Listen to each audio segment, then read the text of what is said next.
Mehribon Robbimiz Rum surasining 54-oyatida shundoq marhamat qilib aytib o'tyaptiki, Alloh taolo sizlarni zaif narsadan, bir tomchi suvdan yaratdi. So'ngra sizlarga zaiflikdan keyin quvvat paydo qildi. Yaratilayotganimizda shundoq bir zaif qilib yaratdi. Bir tomchi suvdan shundoq bir mukammal inson qilib Alloh taoloning fazli karami bilan siz bilan bizni ota-onamizdan dunyoga keltirdi. Dunyoga kelganimizda qanaqangi zaif edik. Bitta chimolidan, bitta chivindan o'zimizni himoya qila olmasak tug'ilganimizda. Ana shunday zaif holatdan keyin sizlarga quvvat berdi deyapti Alloh. Mana hozir alhamdulillah o'sha zaiflikdan yaratdi, zaiflikda dunyoga keltirdi.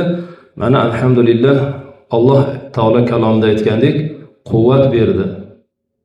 Mana bemalol o'zimiz uddamizdan chiqadigan bo'ldik-da. So'ngra deyapti, quvvatdan keyin yana zaiflik va keksalikni qildi deyapti.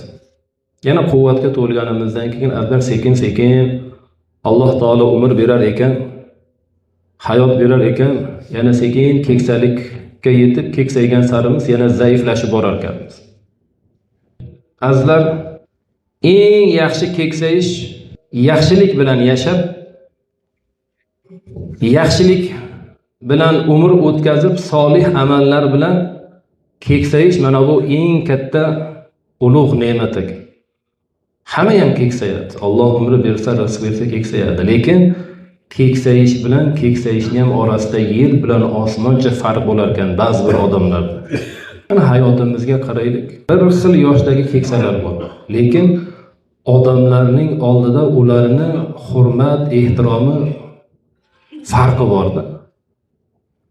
Ba'zi bir keksalar juda ham hurmat qilishadi, ehtirom qilishadi. Ba'zi birlarga sal oddiyroq, mana shunday oddiygina bir keksalarga qilinadigan hurmat, ehtirom ko'rsatiladi. Boshqalarga bo'lsa boshqacha imkon qadar haligi keksa insonni hurmatini, ehtiromini qilib duolarni olishga harakat qiladi. Alloh taolo har bir insonga ana shu keksalik yoshini iymon bilan, go'zal amallar bilan o'tkazishlik baxt va saodatini nasib eylesin.